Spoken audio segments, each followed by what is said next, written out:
Welcome back to our channel. In this video, we'll guide you through the process of changing your username in WhatsApp on your PC. Let's get started. Step 1. Open WhatsApp. Step 2. Click on the gear icon from the left to open Settings. Step 3. Click on Profile. Step 4.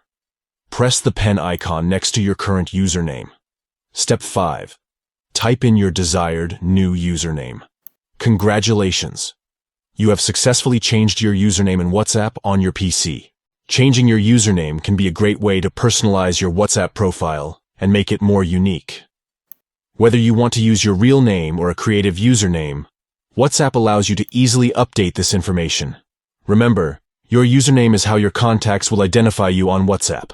So choose something that reflects your personality, or makes it easier for others to recognize you. That's it for this tutorial on how to change your username in WhatsApp on your PC. We hope you found this video helpful. If you did, don't forget to give it a thumbs up and subscribe to our channel for more useful tutorials like this one. Thank you for watching. If you have any questions or suggestions, please leave them in the comments below. Until next time, happy messaging.